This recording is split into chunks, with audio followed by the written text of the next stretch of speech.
Smooches, smooches, everybody gets a smooch. From Creole butterfly, yeah, she's spreading love to you. To all my butterflies in the kingdom we fly, with love in the air, spreading joy to the sky. Smooches, smooches like a kiss in the breeze. From Creole butterfly, putting hearts at ease. Yeah, she's the queen with the love so high. Smooches to the world like we're touching the sky. Creole butterfly, spreading love so wide. Everywhere she goes, she's got that Libra pride. Graceful like wings, she flows through the air. Smooches for the kingdom, yeah, she's always there. With a heart full of gold and a spirit so free, she lifts up the family positivity. The Oprah of smooches, everybody gets a share. Sending love like kisses flying everywhere. Smooches, smooches, everybody gets a smooch. From Creole butterfly, yeah, she's spreading love to you. To all my butterflies in the kingdom we fly, with love in the air, spreading joy to the sky. Smooches, smooches like a kiss in the breeze. From Creole butterfly, putting hearts at ease. Yeah, she's the queen with the love so high. Smooches to the world like we're touching the sky. In the butterfly kingdom, we all come together. With Creole butterfly, we rise through any weather. She's lifting hearts, putting smiles on faces. Smooches in the air, filling empty spaces. It's love, it's peace, and a whole lot of light. With her wings wide open, she's shining so bright. To all my butterflies, let's flutter and glide. With smooches from the queen, we feel that joy inside. She's the Libra queen. Balanced and sweet with every smooch she gives. It's love on repeat. The Oprah of smooch is giving love all around. In the butterfly kingdom, we're lifted off the ground. Every smooch is a blessing, every kiss is a gift. With Creole butterfly, our spirits always lift. Smooches, smooches, everybody gets a smooch. From Creole butterfly, yeah, she's spreading love to you. To all my butterflies in the kingdom we fly, with love in the air, spreading joy to the sky. Smooches, smooches like a kiss in the breeze. From Creole butterfly, putting hearts at ease. Yeah, she's the queen with the love so high. Smooches to the world like we're touching the sky. To all my butterflies, keep soaring high with Creole butterfly. Love will never die. Smooches in the air, let's lift each other up. In the butterfly kingdom, we're filling every cup. Smooches, smooches, spreading love like gold. The Creole butterfly, It's a story to be told.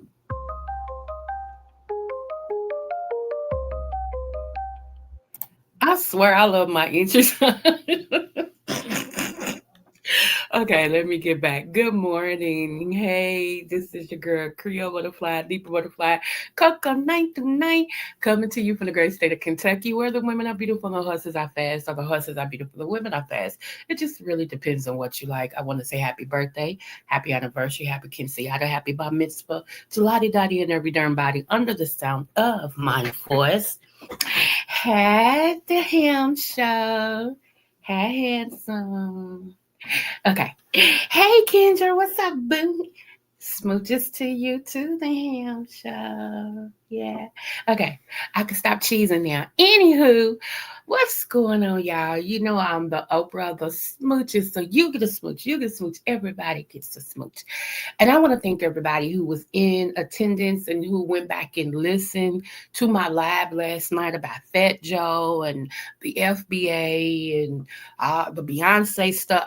Man, it was lit. It was lit. If you didn't get a chance to be in attendance last night to that live, please go back and be a part of the replay gang because it was very informative.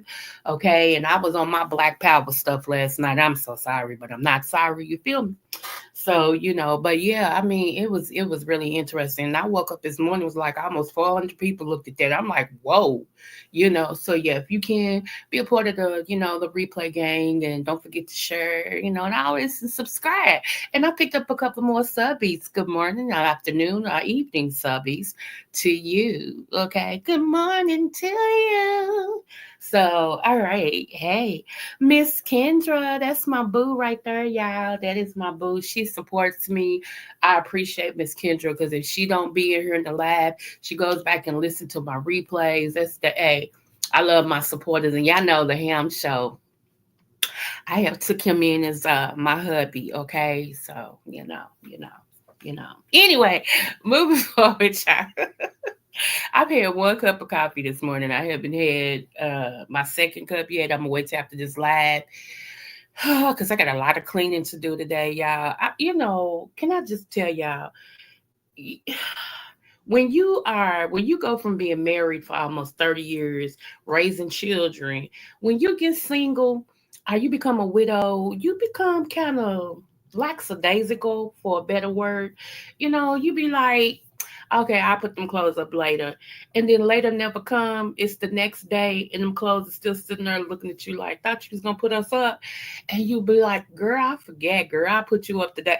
You know what I'm saying? I mean, for real, only thing I don't play with is my bathroom and my kitchen. I'm OCD. I cannot do it. My kitchen has to stay clean. My bathroom has to stay clean. I don't play with those at all. Okay. Now, look, clothes, need to be put up. They folded. I just need to put them up. Just lazy, y'all. Just lazy. I have gotten to be, let's see, in the last week or so since my surgery, I have learned the objective of relaxing. When my surgeon told me what we need you to do is relax. And then my doctor followed up and said, what we need you to do is relax. Baby, I have relaxed. I promise you. I swear. I'm like, I was even talking to my mama. She said, I know you've been around there cleaning and dusting and blah, blah, blah. I said, Mama, uh-uh. And my son's been doing the bathroom and the kitchen. I have truly been what we call relaxing, okay? So pray for me because this is becoming too comfortable, okay? It just really is. Okay, moving forward. Let me see. I'm about to start cleaning and listening in the class. Okay. Hey, V Lynn Treasures. Hello. Thank you for dropping down. You will hear it her first. I hit them. Yay! You got to do a live or something. I'll be a part of it. Whatever you need me to do, I'll be a part of it. I support you. No, I do. But congratulations. I know how that feels. I know when I hit my 1,000, I was like, yes. I still ain't had my celebration that I was going to have, but congratulations, boo. Real talk. Congratulations.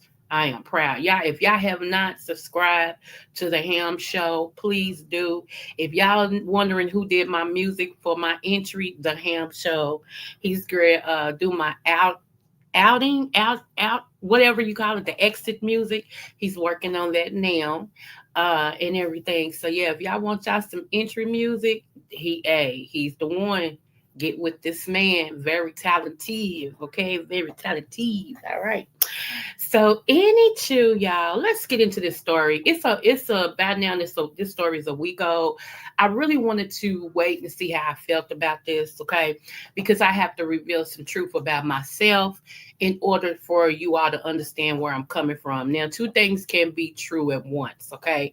I can be against it and for it. And I'm going to explain why, okay? Now, those of you all who haven't heard this story, maybe you work or you've been living under a rock, whatever. I'm going to show you, okay? And then we're going to be out here. I'm not going to be on here long today because we was on here long yesterday. I think I did an hour and 10 minutes or something like that yesterday. So let me pull it up. Let me see. Yeah, I know I'm on this crazy computer, so just bear with me.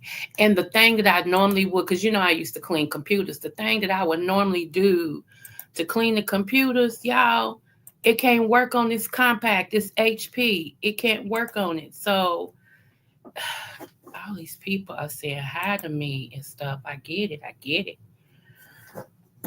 I get it. I get it. Let me see. Wait a minute.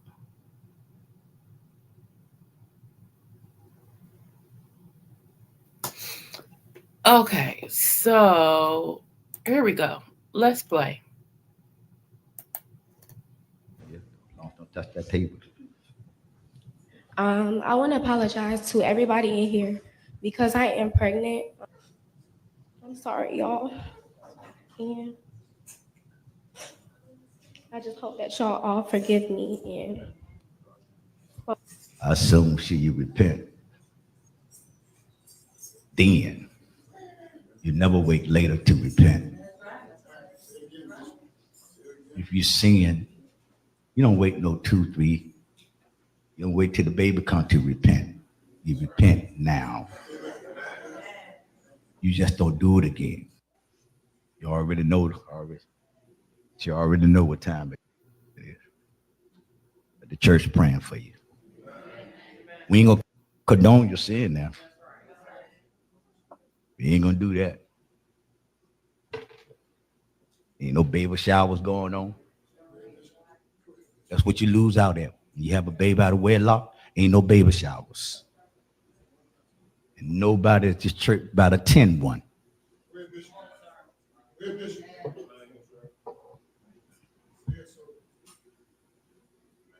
Mama shouldn't have one neither. You got to take care of your granddaughter. You can't condone sin. Praise the Lord, saints. Stand right in front of the congregation. Yeah, right in front of you. Don't touch that table. I want to apologize to everybody in here because I am pregnant. I'm sorry, y'all. And I just hope that y'all all forgive me. I assume you repent.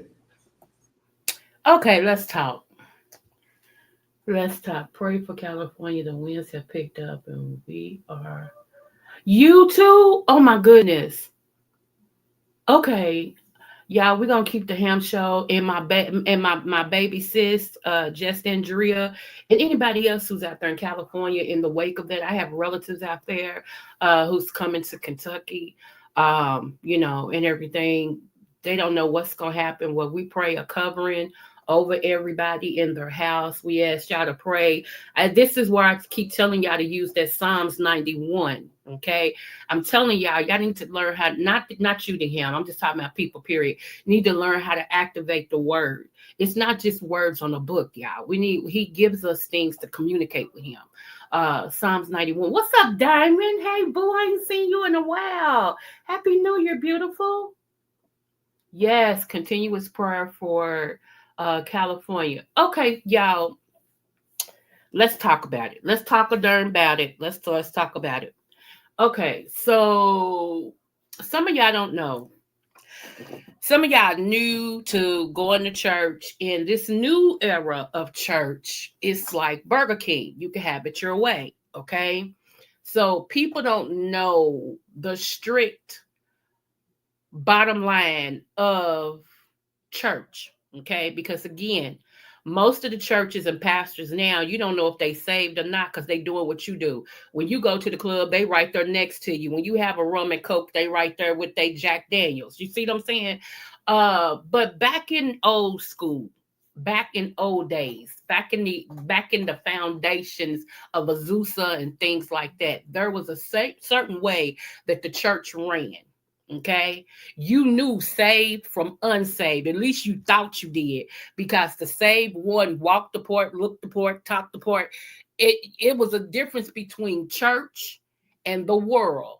Now the lines is blurred. Let's just keep it real. The lines is blurred, and y'all know it. That's why y'all talk about Jamal Brand. That's why y'all talk about TD Jakes and him going to Diddy's parties, and y'all have a whole conversation about all of this. But when somebody like me come and bring it to the forefront, it's an issue. Okay, hold on to your underwear. It's gonna get deep. You ready? Your little underoos. It's gonna get deep. All right. So this young lady, she's assumed to be about 16, okay, 15, 16 years old. She's unmarried, and it's obvious that she's had sex because now she's pregnant. Okay, so she's out of wedlock. That's what we call out of wedlock. At this particular church, they still believe in the foundations of holiness, okay? Meaning that you do not have sex until you get married, okay?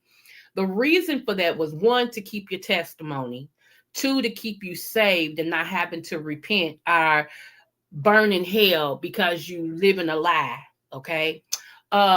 Three, because if you get pregnant, then you got a husband to help you care for your baby, okay? And then four, it was just the rules and regulations of that foundation. It just is what it was. Okay. Now, what shocked me, can I be honest with you? I tell y'all all the time, I'm proud to say I'm in my 50s. And shout out to Lady Nika. I'm 2 quarters and 4 pennies. Okay. So back in my day, okay. Oh, I can't believe I'm saying it. I must be old for real. Okay, back in my day, right?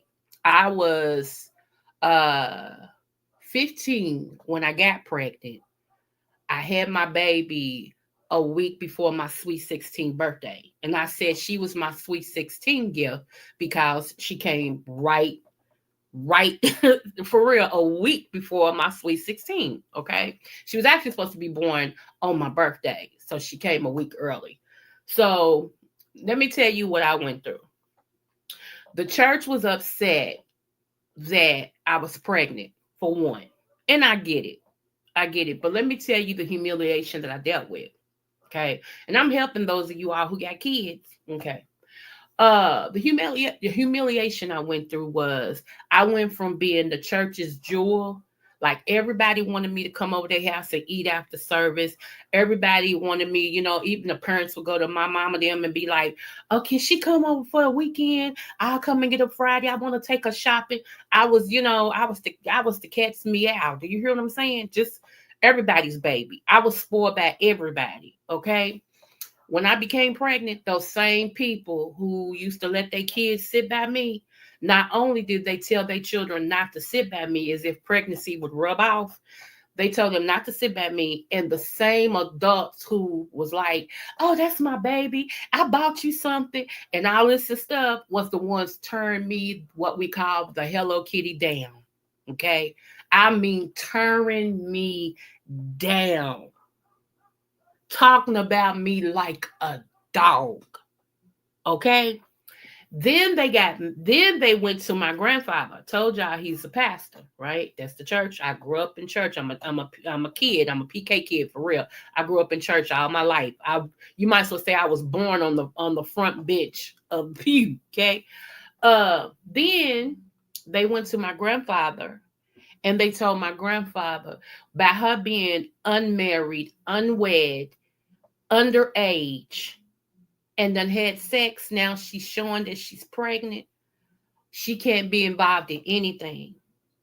And we need her to come before the church and apologize. Sound familiar, don't it? What you just listened to? We need her to come before the church and apologize. So my grandfather said, "I understand how you feel. I'll take care of it." So that Sunday, he pulled me in his office with my grandmother and some of my family members, including my mom, and said, "You don't need to robe up today because you can't sing anymore until after you have your baby." That crushed me. I've sung all my life. It's a picture I put on YouTube, and I said, "Can y'all spot me in this picture?" I was the shortest one. I was 4 years old. I have been singing since I was 3, but on that picture I was 4. I told y'all my family has gospel groups that travel. They well known everything. I have gospel uh, uh, people in my family that be on these singing shows. When it's time for gospel, they be up there singing. My granddaddy used to sing with Sam Cooke. I mean, when I tell y'all singing as well as ministry is all through my family, right? And everything, okay? So I got bishops and pastors that if y'all knew they was kin to me, y'all be like, "Shut up." So this is what we do. This is what we do. So when my granddad told me, "You can't robe up," y'all, I felt like I died. I'm gonna be honest with you, because I loved singing in the choir, right? I just did. So I cried, and he said, "There's something else I gotta say about your pregnancy today." So my mama had already told me that most likely he's gonna make you apologize for getting pregnant and having sex in front of the church, because that is the bylaws of the church. So my granddad, He came out like he normally did and all this stuff. And he said, something's bothering me. He said, something's bothering me. He said, and so I know y'all waiting for me to address the biggest thing y'all been talking about. This is all I've been hearing. He said, the elephant in the room. He said, my granddaughter, Coco. Everybody, yeah. Come on, Rev. Yeah. And everything. And then there was some people that was hugging on me and telling me, just keep your head up. Keep your head up and all this stuff like that.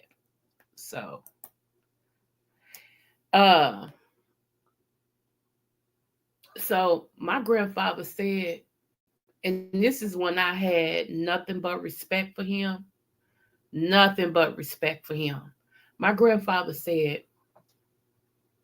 for years, we have brought the young ladies before the congregation for them to apologize for having a weak moment and getting caught. That's how he said it. It's not that the weak moment don't hit us males. And I'm telling you how my granddaddy's talking. It's not that the weak moment don't hit us males. We just don't have no evidence that we done slept around because we can't get pregnant. Oh, but we are the ones that contribute to the young women getting pregnant. He said, it baffles me how we always want the young women to come before the church and say, I repent, I'm sorry for getting pregnant, when they didn't get pregnant by themselves.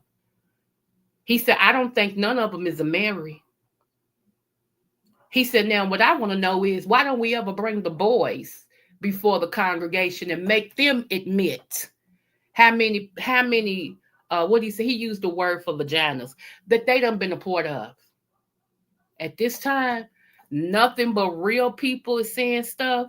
The ones that wanted me crucified is quiet. It's so quiet in that church in a way you could hear a mouse peeing on cotton. He said, so I'm going to tell y'all now, I refuse to do it. She don't have to apologize to me, and she don't have to apologize to you. She has to make it right with God. And if she's already made it right with God, who are you? He said, now, some of y'all might be mad about that because you just knew I was going to come and just lay her out. He said, no, we're not doing that. He said, that's so old school. It didn't work when I was a kid. He said, if stuff ain't working, why keep doing it? He said, and matter of fact, half of y'all in here is only 13 years older than your oldest child. I said, oh, he going there. He said, matter of fact, turn to the, and he told him, turn. But he was like, I ain't condoning it. She don't need me to condone it. I accept it. It just is what it is. He said, that doesn't work. We have to come up with something else. He said, have y'all ever asked how she got pregnant? What was missing? He said, if you're not willing to bring the men in here and make them stand before the church and apologize, we're not going to do the women. We're not doing that. At that time, different women stood up and gave him a standing ovation. And then some men stood up, was like, you know what? That's real. And I was crying because I felt that my grandfather had my back. If I never felt that in my life, I felt it on that day. I was already 15 with a big old stomach. I know how I got it. If anything, at that time, I needed the church to love on me and to ask me, am I okay? Is it anything that they can do to help me? That's not condoning the sin.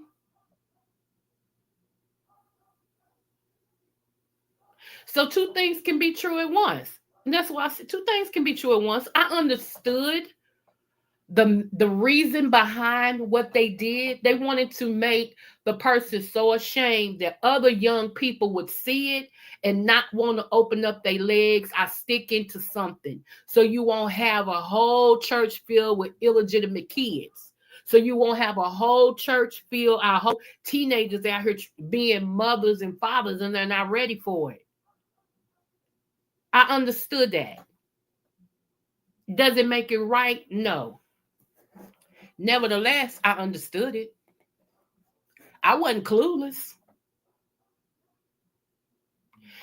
What shocked me was I was wondering, when I saw this, somebody sent this to me. And when I saw it, I said, dang, they still doing that? Because I didn't know churches still did that anymore. And that's the truth. Like I said, I knew it happened back in 1980 85. I just didn't know that they still did that now.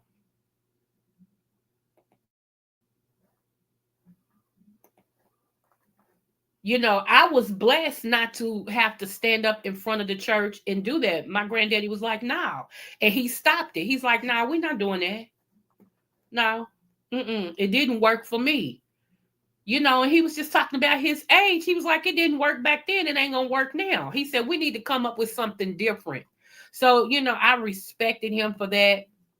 And I know people are like, you have to have been in church. If you were never a church kid, like back in the 70s and 60s, really that's when in the 50s, really that's when all of that started. And you can't say that, well, that was crazy. I don't understand why they did stuff like that, because back then you didn't play church. They meant you gonna keep your testimony. You gonna live what you say you are.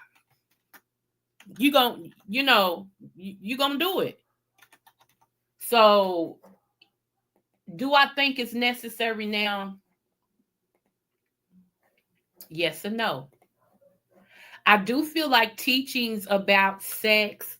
Hey, GFTV. Hey, V. Lachey. Hey, Dr. Lachey. I'm sorry, I wasn't even looking at it. I'm sorry. Hey, everybody. Do I feel like we need something when it comes to teenage sex and pregnancy? Yes. Do I feel like parents are too loose with being parents nowadays? Yes.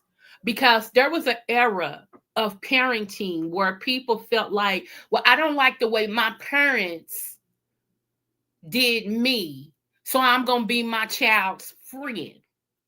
And I'm not going to do them the way my mom and dad did me. But what happened was they missed out on that important ingredient to train a child up in the way it should go, not the way you want it to go, not the way you feel like it could go, in the way it should go. And during that time, a lot of parents fell away from the foundation of what we call church. They fell away from it. They walked away from it. And so they became more of a friend to their children. You cannot reason with kids that haven't the thought pattern yet. They haven't, their frontal lobe hasn't developed yet. So how you going to become a friend to somebody that's looking to you to teach them on how to be? What's right, what's wrong? You know what I'm saying? So my thing is this, y'all. My thing is this. I understand the foundation, okay, of what it's meant. Because like I said, I'm a church kid, okay? I'm a church kid.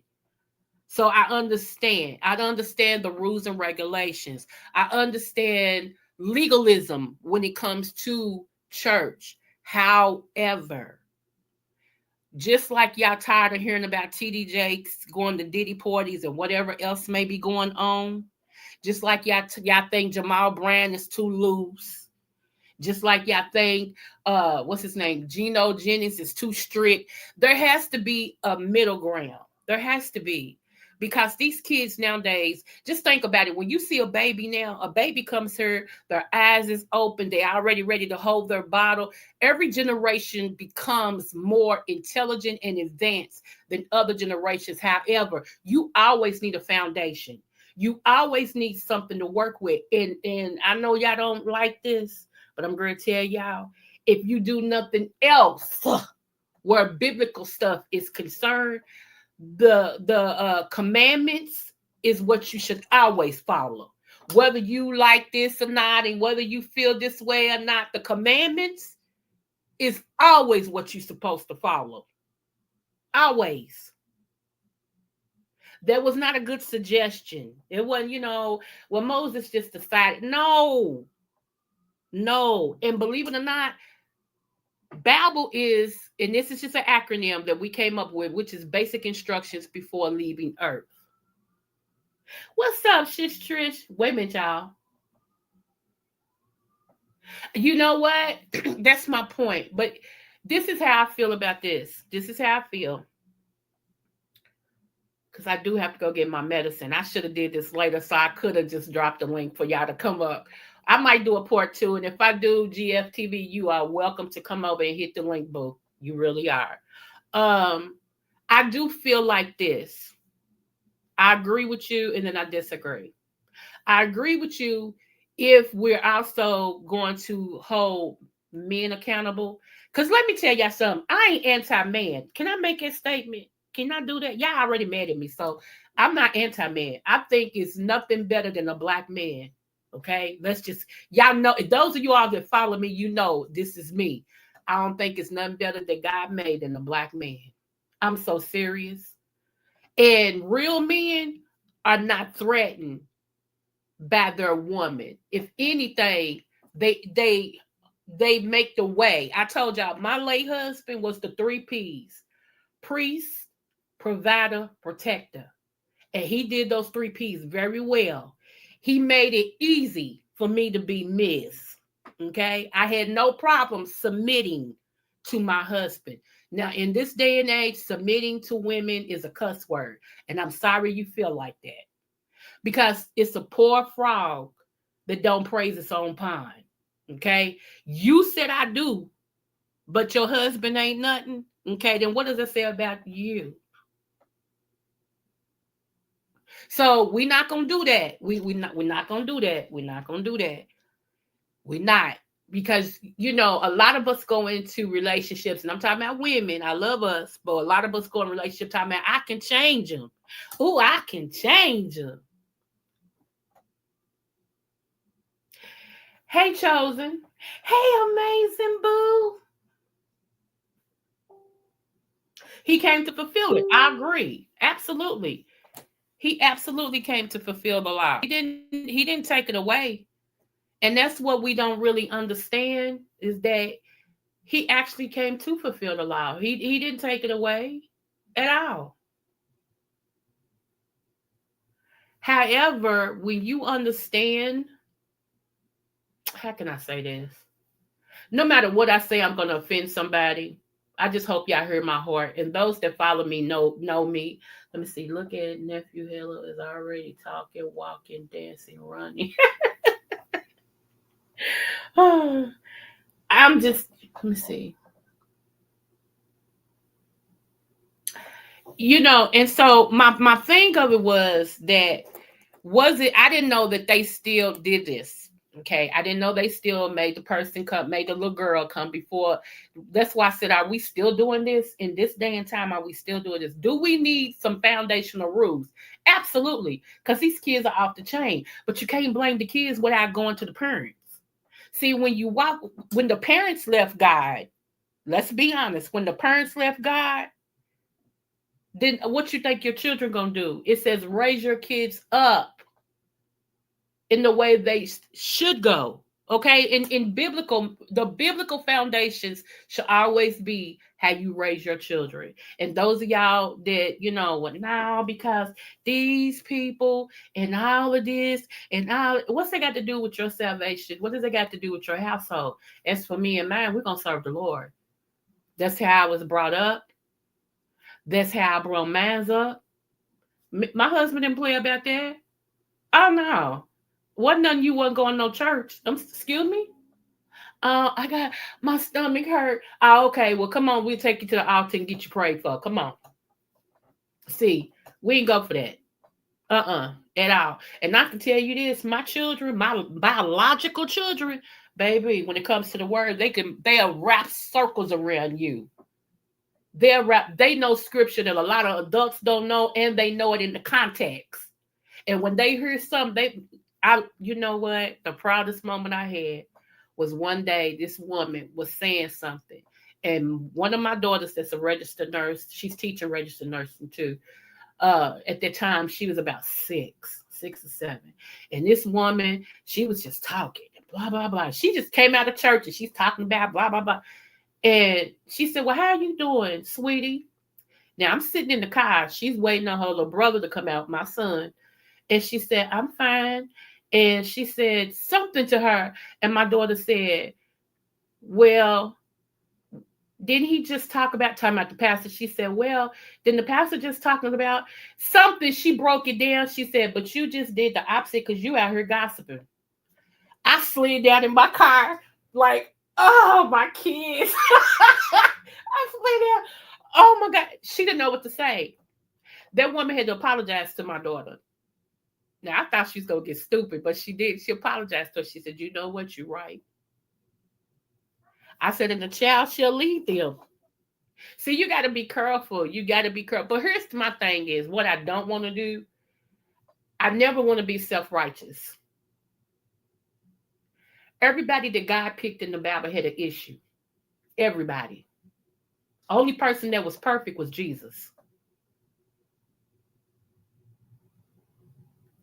Even we say a lot about David and Moses. Okay, we talk about them, and because everybody know David, everybody know Moses. But even when they was looking for the person to take over Saul's place, see, here's the thing. I always tell y'all, God is the only one that can fire somebody and allow them to stay in their position and lead.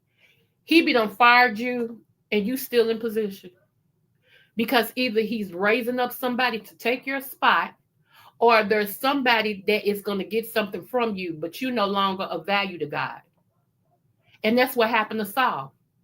Saul was still in leadership. He was still king when God fired him. He was already raising up David. David was to take his place. Then when they found David, David was out there with the sheep. Even his family didn't consider him because he loved being out there with the sheep. He was dirty. Come on, he's living with sheep, y'all. But that was his practice field. So that's why I don't look down on people when they're going through their whatever. You don't know who God done chose.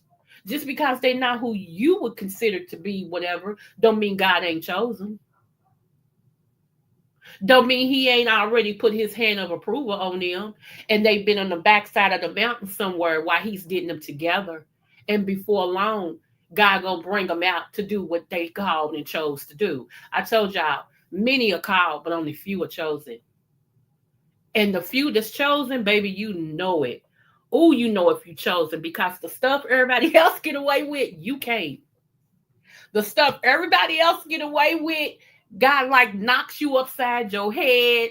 Baby, when I tell you, you know when you chosen. Kids nowadays should be seen, heard in the child's play. Hey, I still don't play that. Let me tell you something. I used to tell my children, when we go in this store, don't put your hands on nothing. Yeah, you can do it if you want to, and I'm a knock. Yes, ma'am. And everybody would say to me, oh, your kids are so mannerable. They're just standing right by you. My child be way over there speaking. What? Because my kids knew where you act up at is where you got it at. I don't care nothing about call 911. I need a vacation anyway. Call them. I don't care. I think what happened though, y'all, if let's be really honest, I think when the government got into raising children, people got scared. They got scared to chastise their kids. Plus, the schools hammered in these children's head. Call 911 if your parents hit you. So in the back of the kids' mind, they had the parents under arrest. And some people told me their kids would tell them, my teacher already told me if you hit me, I'm supposed to call 911 and you go to jail. They were like, what do we do? What do we do? Now, I did whoop my kids and I still whoop them today. They grown. They know I don't care. Who? Get disrespectful. Will turn this, get disrespectful. But thing is this, whooping shouldn't always be the first thing. But baby, when everything else fails, that belt won't. When everything else fails, that belt won't. So there is no handbook, y'all, on raising children. I think for the most part we do the best we can. I'm grateful that my baby's 22. She turned 22 3 days ago. She's on her own. She's doing great. Praise the Lord. Okay. God knew when to give me kids. Because like I said, all that money that I got would be good for us bail, a bond, one of the two. That's it. Because the way these kids is now, baby, some of them I want to snatch my darn self and they don't belong to me at all. So I don't put myself around. And kids love me. That's what's so funny. They be, well, ooh, they make me itch now. I'm like, no, I've had a kid since I was 15. Absolutely not. And before then, I had my little sister with me all the time, so they thought she was my kid. So no, now that I'm kidless, no, no. And I'm serious. They be like, oh, Miss Coco, can we go home with you? No, no, baby, no, no. No, love. Do good in school and Miss Coco do something for you. Mad your parents. And this is where I'm at with it now. And this is what I tell the kids that at my granddaddy's church, and my cousin's church, and my little brother's church, and all these churches, all these kids that want to be around me. I'm like, bring me your report card. And if I get a good thing from your parent that you did what you're supposed to do, I'll do something for you. Okay, yes, ma'am. Because it takes a village, y'all. We got to reinforce it. If you disrespect your parent, don't ask me for nothing. Case in point, one of my best friends, her daughter's grown. And right now she's on her fifth kid, I think. Whatever. She's pregnant now. She just had a baby 7 months ago. She's pregnant now. She's on her own. She's grown. But yeah, anyway. So I was going to do a whole lot for her and this baby, right? I so happened to talk to my friend, and my friend said, she let her boyfriend. Hold on, y'all. I think it's my son. Hold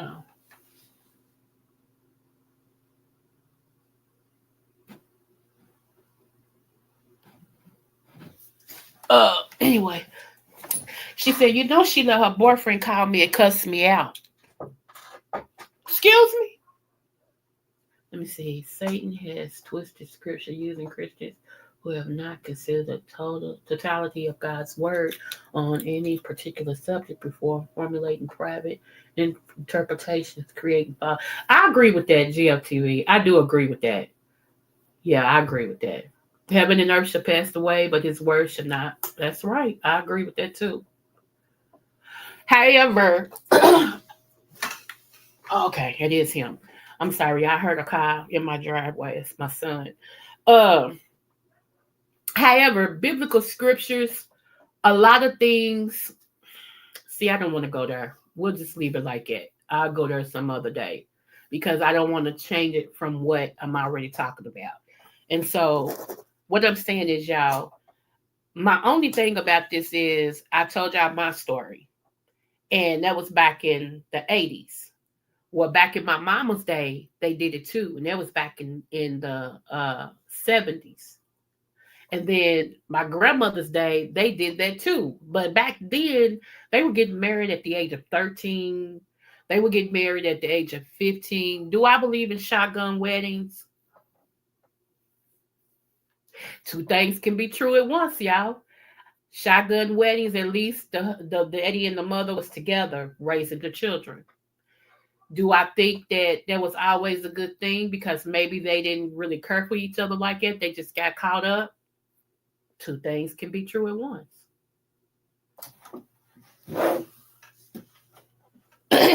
Hold on, y'all. Let me see what my son is doing.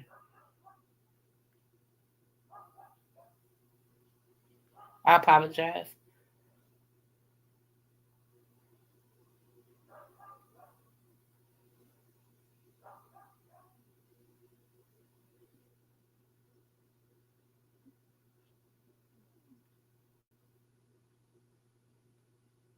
Okay.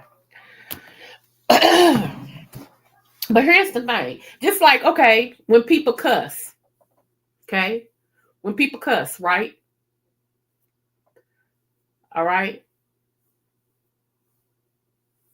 Don't y'all know there's a difference between cussing and cursing? However, you're not supposed to use the Lord's name in vain. But there's people out here to call everybody a MF. I'm not MF, I'm sorry, a GD. That's biblical too. Don't use the Lord's name in vain.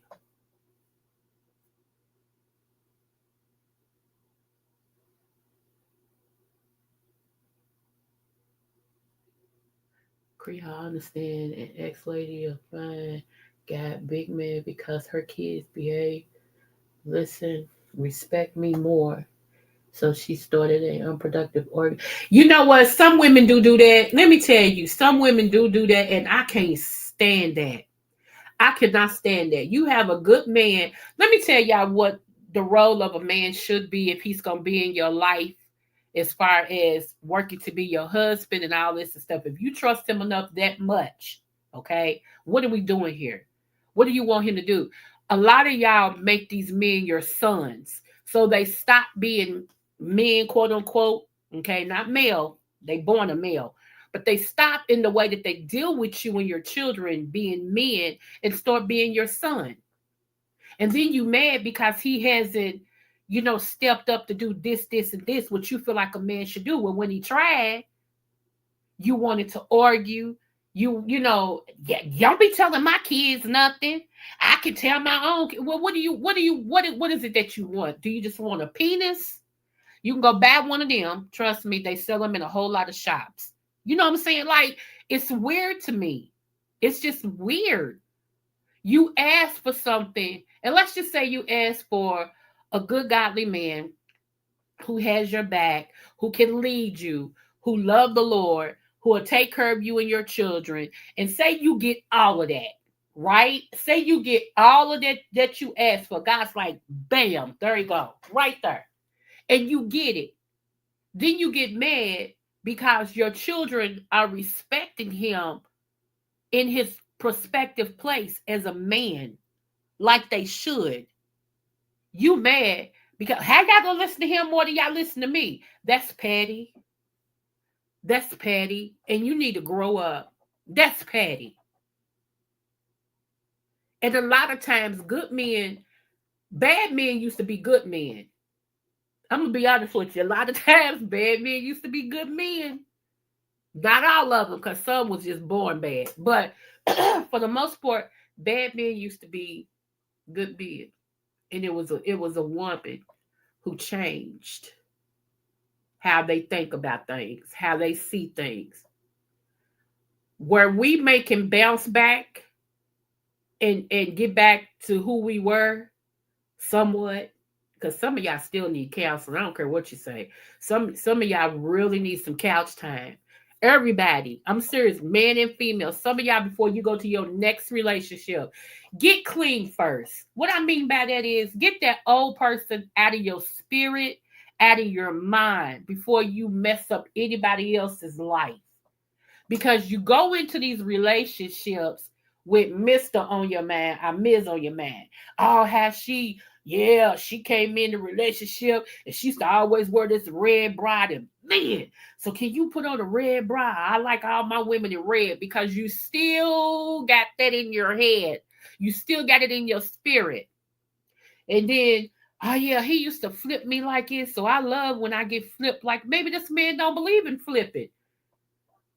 You got to get divorced first because when you take in sexual partners, okay, we as women are receptors. We accept what a man gives us, okay? We are receptors, and a man is a projector. That's why one of the worst things a man could ever do is make a decision after he has had sex, for the simple fact that the blood comes from his brain and his feet to his penis. So he's rendered somewhat unconscious after that to make any rational decisions.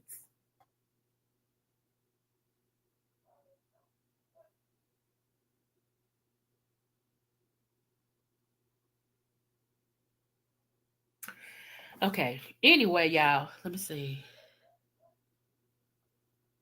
Oh, okay. That was my son. I thought so. Anyway, y'all, I appreciate y'all. You know, you don't have to agree with me to be over here. You can agree to disagree as long as you do it respectfully. I don't have a problem. I appreciate everybody. Like I said, my only thing I was wondering is, are they still doing that? I didn't know they were still doing that. Now, do we need to bring back some things from old school? Absolutely. Every other culture has a foundation that they build off of except for us. We still wander in Indiana. We still wander, walking around, children in the wilderness. People don't even know. They don't know that the children that during that time when Moses showed up to let my people go, that was us. A lot of people don't know that, but that was us. We are the only people who have done 400 plus years twice. Twice. We did it for slavery of our ancestors that we know of, okay, your grandparents, your great grandparents, and all of that. And then also, we were the children in the Bible that God sent Moses, that God heard our cry to set us free. Now, how did we end up twice? That's what you need to ask yourself going into this administration. See how everything connects? That's what you need to ask yourself. How did we end up twice? Twice.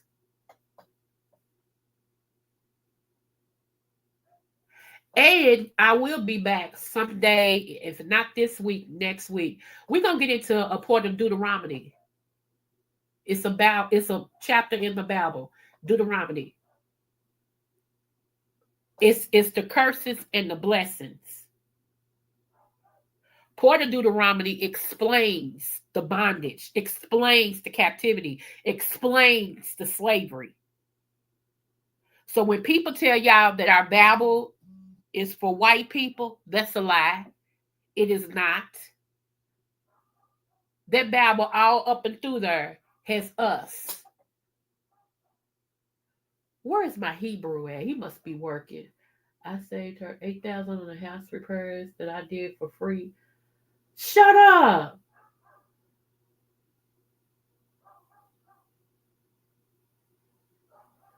It might have. This computer is crazy. It's crazy. And I took some herbs and my nose is running. But anyway, y'all, my thing is, because I know some things that a lot of people don't know. I don't know everything. I never say that. I'm always learning, okay? And I come into the truth and the knowledge of things. But because I know some things, I teach on the level that I know because I want y'all to know. I always tell you, go back. Whatever I tell you, go back. Look at the Bible for yourself. Because I may see it one way. You may see it another, but there's always the truth.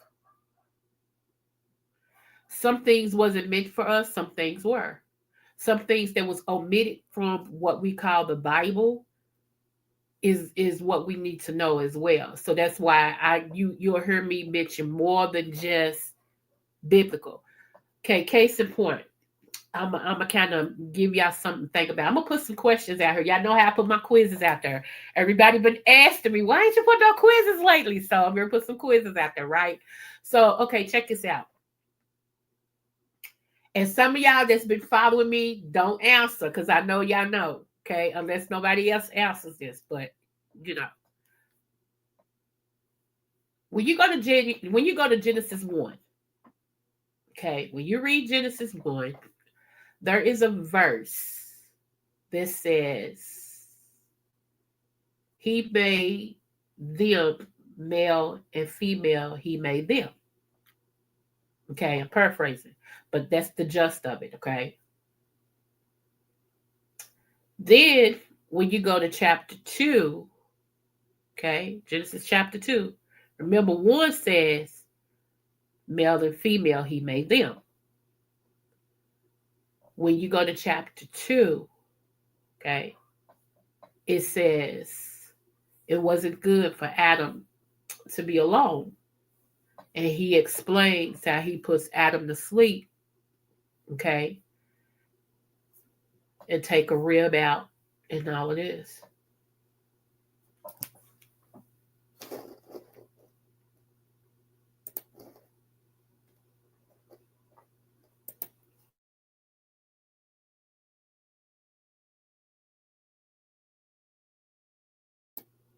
I'm sorry, I had to blow my nose.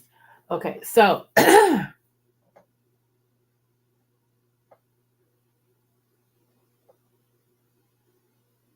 right, that's my point. I want somebody to pick up what I just said. Think about that scripture. Think about them two scriptures I gave y'all. Think about it. Genesis 1, towards the end of Genesis 1, is where it says male and female, he made them. And then I believe it's 2. I know it's not 3. 3 is when they're confronted, I think, by the serpent. So, but just in case I'm wrong, look at 2 and 3. You'll find it where the Bible talks about putting Adam to sleep and taking a rib to create woman, which is male with a womb. Okay, one man with a womb. Okay, because you come from the rib of Adam. Not that you're transgender. No, I'm not saying that. No, because a woman is a woman is a woman. Okay, God made them. Okay, male and female. He made them. Okay, so let's not do that. Uh, so think about that. Now, as I've told my people, there was something that happened between Genesis 1 and Genesis 2 that they don't talk about. Okay? They don't put it in the Bible. Something happened between Genesis 1 and Genesis 2. Even though we read it like a scripture, we read it like a book. Okay? We read it like that because that's how it was placed by King James himself. When they put it together, when I already gave you the backstory of that the other day, when the priest, told him, we need this book. The first book King James ever wrote was Demonology. Okay, that book is still relevant to this day. Like it's still in the bookstores, it's still up on, in the library. It's called Demonology, and it's a King James book. That's the first book he wrote. So they commissioned him to write King James, the Bible. Okay. And a lot of people don't even know that. They don't even know that before he wrote the Bible or before he put the Bible together the way that they wanted it, that he actually wrote the book Demonology.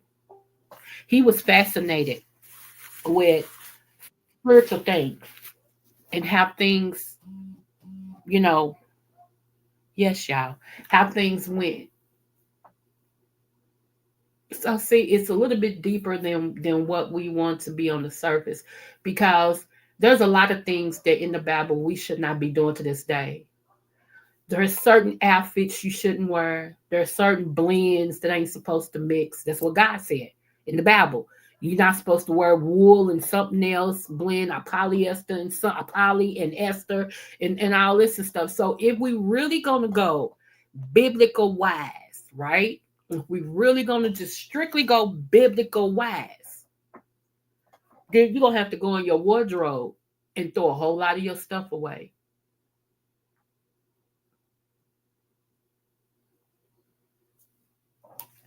I'm just saying. Do we need structure? Yes, because we're humans. Yes, we need structure. God put his word down here, giving us something to live by. And I always tell people the 10 Commandments, baby, start there. If you can't do the 10 Commandments, what makes me think you're going to do the rest of the Bible? Thou shalt have no other gods before me. Some of y'all got teams that y'all love and y'all put them over everything. Some of y'all don't even go to church because your favorite team gonna play on Sunday. You know. And to y'all, everybody that go to church hey, I don't know why they go to church. Well, at least they trying. What are you doing except talking about them? I'm just asking. I ain't accusing nobody of nothing because, hey,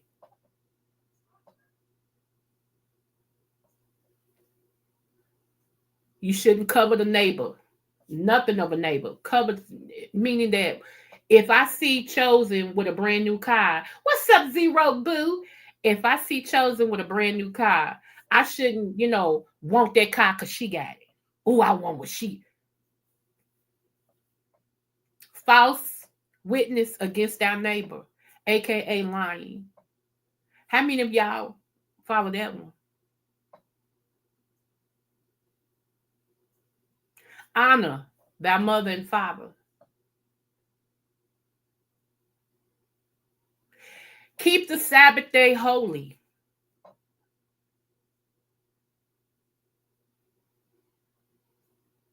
Thou shalt not steal.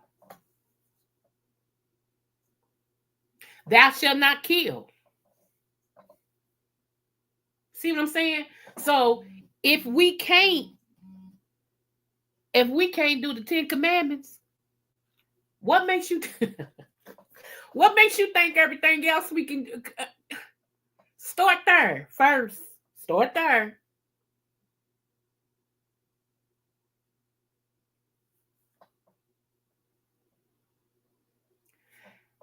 Lord, let me get off this subject. Anyway, y'all. I hope we've had fun over here today. Like I said, I just wanted to say, do they still do that? Because, yeah. If y'all want to send a little blessing, you can. I appreciate it. My cash app is going across the screen. And thank you to that person who sent me a cash app last night. I appreciate it, boo. Thank you so much. I prayed over it, and I hope God answers what I asked him. I know he gonna bless you, but I want him to do that big one like I asked him. So I appreciate that. Y'all, so it's gonna get deeper because I have been commissioned to open up some stuff where church is concerned, and a lot of people are not gonna like it, and I understand that. I understand it. We can agree to disagree. Too much is given, much is required. So I don't beat anybody over the head with the word, but I do stand on the word, and I do teach the word. It's easy for me to sit up here and say what you shouldn't be doing. But until I tell you why you shouldn't be doing it, does it really matter? Because some of us have heard, don't do this all our life. Don't do that. Don't do this. But why? I was one of them kids. Like, I heard what you said, and I'm going to obey it because I don't want to get no whooping. But in the back of my mind, I'm like, why? No, why? And even now, when I talk to God, and he be, because we have a conversation, we have a relationship. Me and Big G, we have a relationship, okay. And when I be talking, he know who he made. I ain't, you may not like the way I talk to God, but he understands me because he know who he's made, and he know I'm gonna be that kid that's gonna do what he tell me, but in the back, I'm gonna be like, okay, God,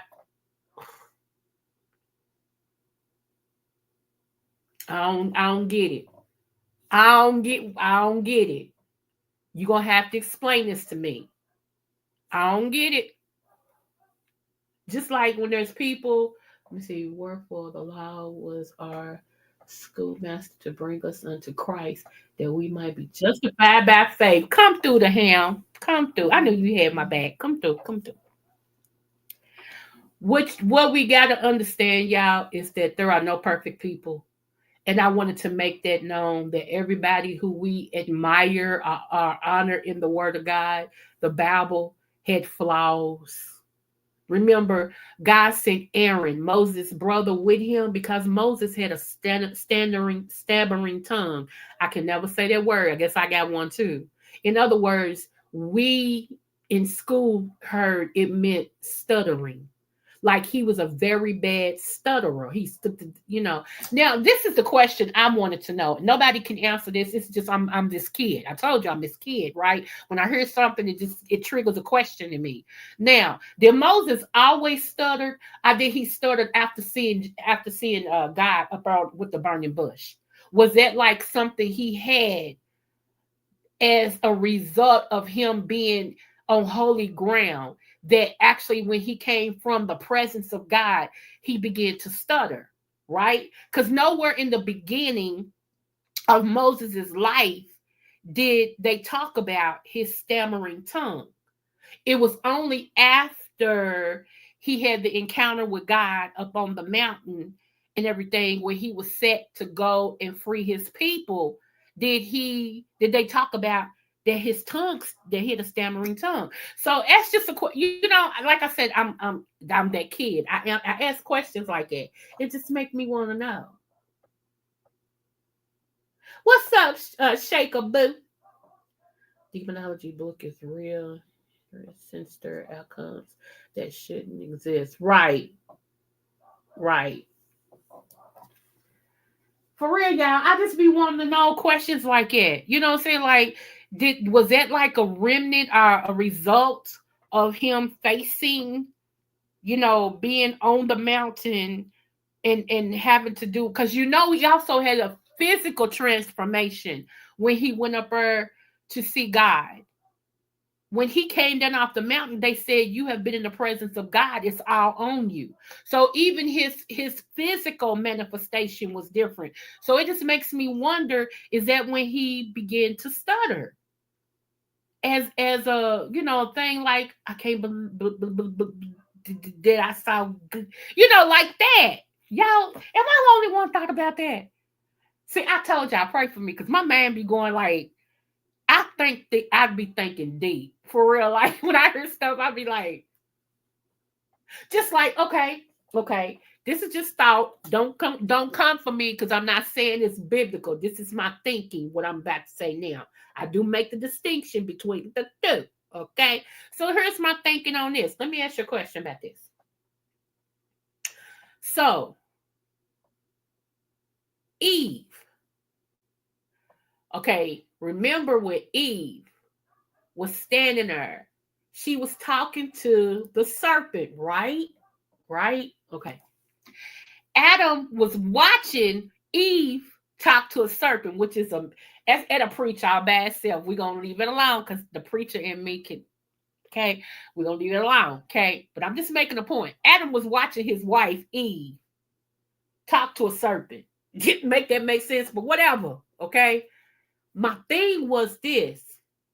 Was it because Adam actually knew who the serpent was?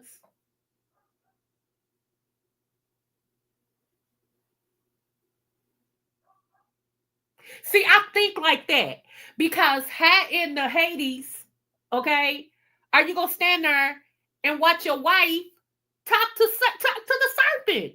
A serpent, y'all, a serpent. Okay, they having a conversation and you watching it. You ain't near them, but you're watching it take place.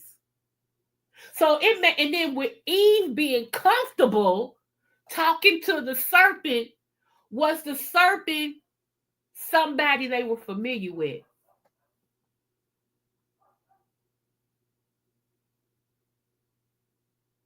Yes.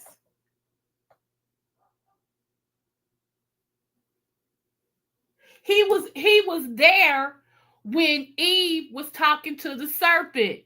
Remember, God gave him the commandment. He didn't give Eve the commandment. He gave Adam the commandment.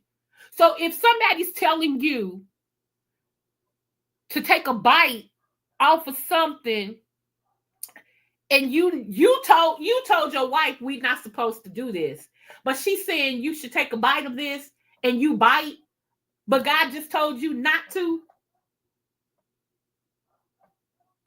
How is it that she was able to present you with the thing you told her y'all not supposed to do? See, if this thing could get really, really deep. See, I'm there. I'm that type of person. I breaks down stuff because I need to know how. Which is something for us to learn. That when we go against whatever God has told us as word, when He's directly gave you something that you shouldn't do, and you do it, there's a consequence to pay. And not only do you pay, but your loved ones can pay too. Y'all all gonna pay the price. I mean, that to me, that's the lesson I got out of it. That when God is giving you something, When he's talked to you and told you to do or not to do, and you go against that, you be disobedient, there's a price to pay.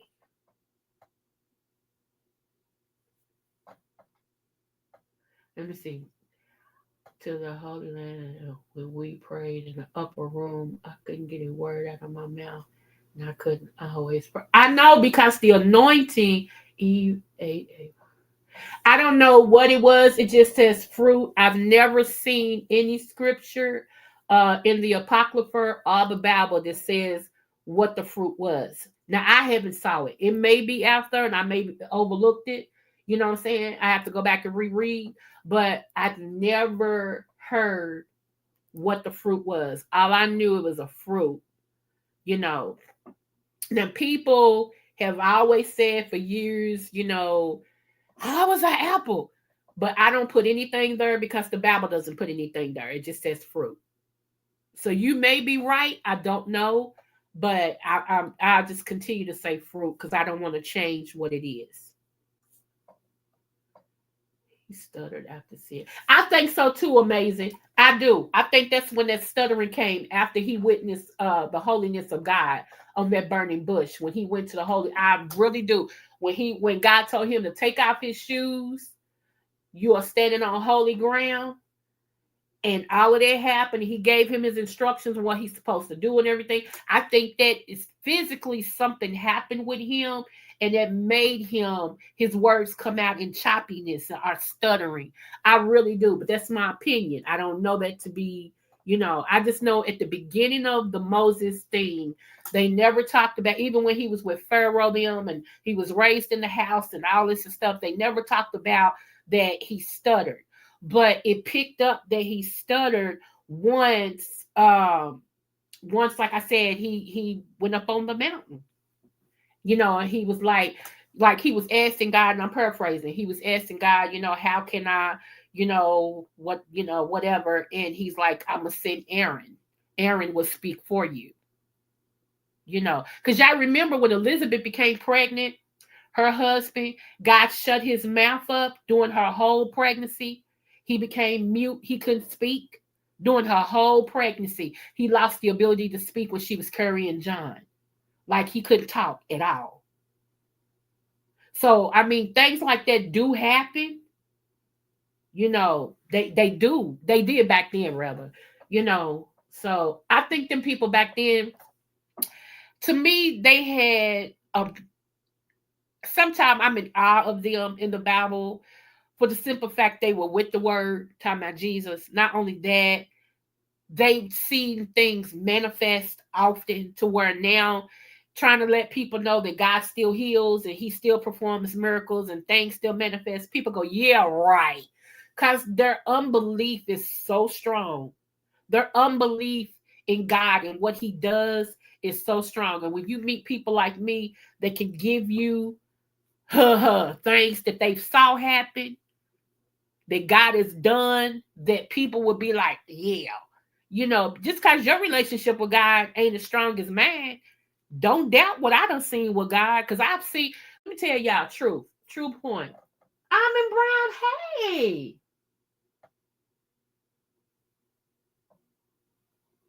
Oh, thank you, Boo. Thank you.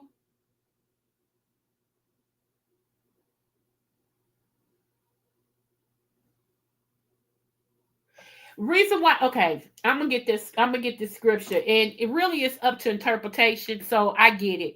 If I get it. So let's just say that Adam wasn't there. Okay, I'll go with y'all and say he wasn't there. Just for the peace. I'll go with y'all and say he wasn't there. Okay. But here's the thing. He had, how am I gonna say this? But I agree with y'all. But still, even though we were talking to the serpent, we still turned around and presented it to him. And here's the thing: when we took a bite, nothing happened because the instructions wasn't given to us; they were given to the head, which was Adam. Remember, we bit first; nothing happened. It was only when he took a bite that things happened. And my thing was this: One, I understood why God took our power, us being women, why we were forced to have a man over us because of us being so alluring that we can make men putty. Okay, I understood that. Let me see.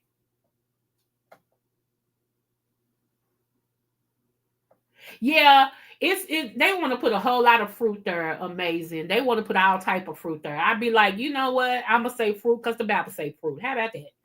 It don't say what fruit, and I don't think it was really even important. That's probably why it wasn't put in the Bible or whatever. But yeah. But my thing was this.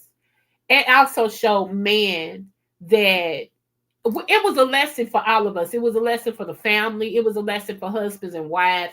It was a lesson for the man per se. It was a lesson for the woman per se. The lesson, one of the lessons, not the main lesson, because everybody could get their own interpretation. But one of the lessons for the men was you have to keep your relationship with God, no matter who you married to. If God say no, it's a no. You have to stand firm in who God has made you. And that stands true to this day. When you get married and you know God has said something to you or gave you instructions for your household, you can't change those instructions because your wife got an attitude. And then women, y'all wrong if you withhold sex from that man because he didn't do what you say do. He ain't your child. And don't you know that's something you are never supposed to do? Let me go ahead and walk in that right now. You ain't supposed to hold sex like he's on the punishment. Who does that? And that's a grown woman. Baby, let me tell you something. Me and my late mister, I don't care.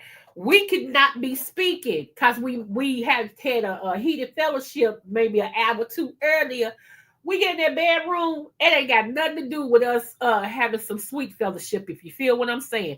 It ain't got nothing to do with that. I ain't no kid, he ain't no kid. What you mean? Now I can't have, excuse me? And then you get mad when he go out here and sleep around. Well, just because I said no for 3 weeks and don't y'all know how much temptation goes out that door? Don't y'all know it's some women only want married men? They don't care. A single man can come up to them and offer them the world. No. All they want is the man that's already got a wife.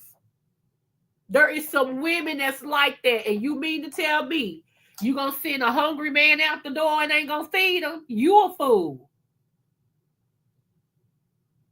It's one thing I knew, one thing for certain, two things for sure. If Mister had ever cheated on me outside these doors, it wasn't because he wasn't getting fed on the inside, baby.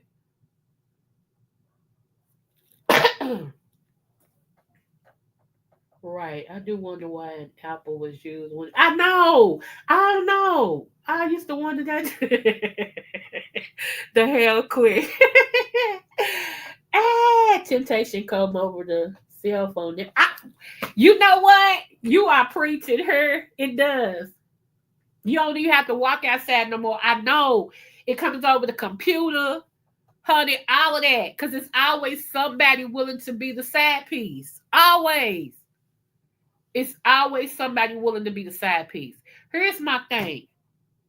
Lord, how did I get off on this subject? I always walk into stuff like that, you know? Oh my goodness, y'all. Okay. I don't know. Call me greedy. I want all my men. I'll love it. I don't care. I'll love it. It all belongs to me. I told you I'm territorial. I ain't jealous, but I'm very much territorial. What's mine is mine. I don't play about that because I feel like it's a form of disrespect. It just really is. And even if you know he ain't no king, you need to treat him like one because eventually he might accept that he is one, and then you be done treat him like a peasant, and he gonna look for him a queen.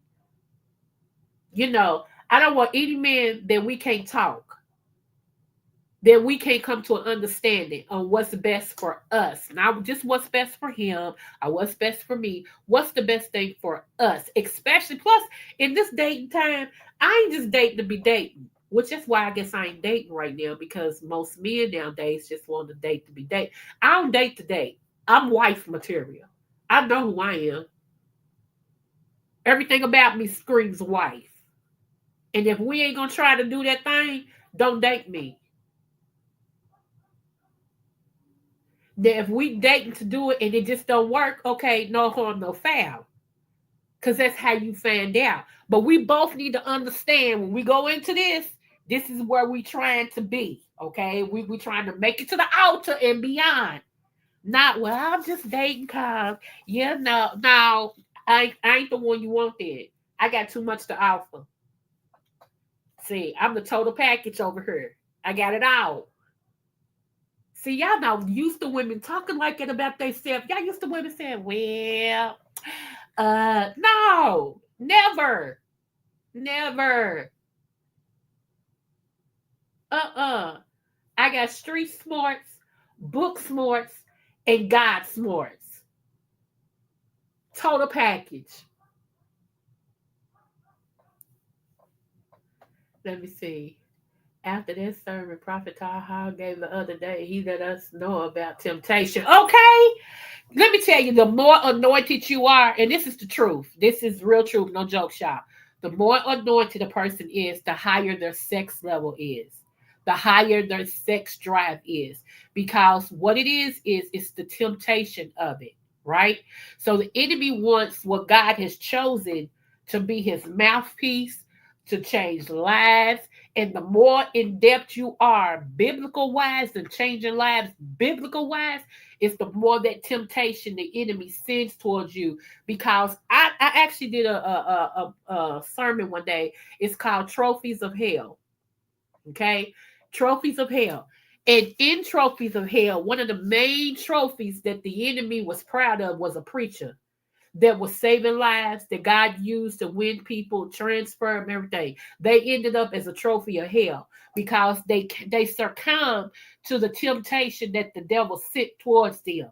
He knew exactly where they were not healed at, and he sent that woman to go after that little boy in him where his mother left off. And y'all, don't, ugh.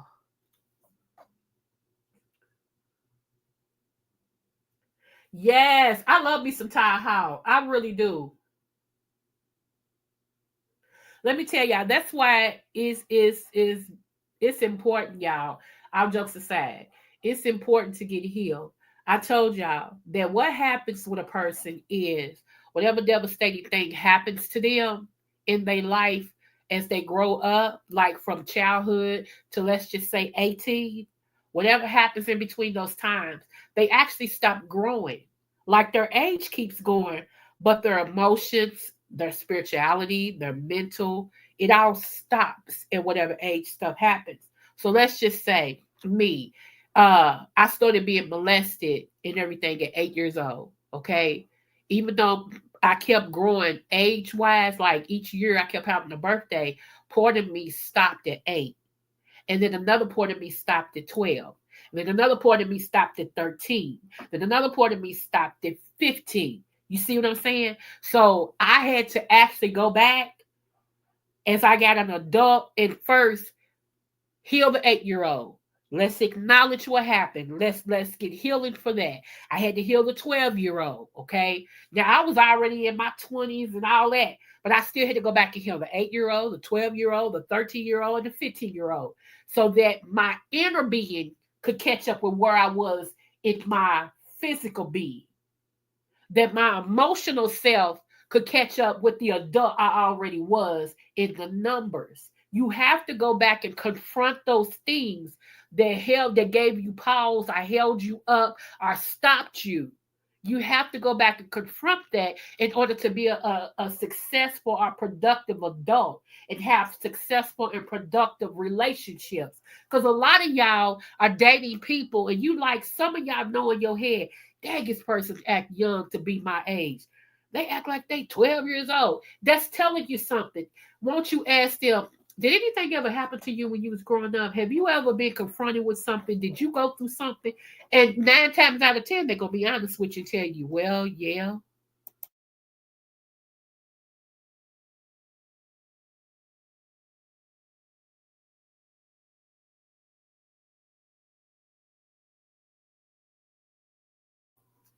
I'm sorry, I had to blow my nose again, y'all.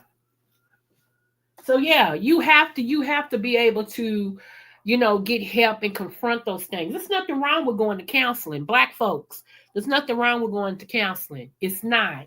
It's gonna help you. And a lot of y'all have explosive tempers, or you don't know how to reason. It's just your way or no way. That's not healthy. It never should just be your way or no way. You hear people say it's my way or the highway. That's because they've been hurt and there's something else that's going on there. You need help, and it's okay. Before me and my late husband got married, we did marriage counseling. And I know y'all like, what? Because black people really don't do that. Let's just be real. But we loved each other enough that we wanted to see 50 years and 60 years and all this and stuff. So the best thing we could have did was went to marriage counseling. We went before we got married, and then we went after we got married to like make sure we were still, I guess you call it maintenance. We made sure that we were still, had the same goals, which is to make it to 50 or 60 years in a good way, not just to have these numbers. Because it's a lot of people that's married. They'll tell you, I've been married for 33 years, but are you happy in your marriage? Are y'all friends? Do y'all have each other's back? No. All you got is all them years. That's it. I don't want to be married to somebody and all we got is years.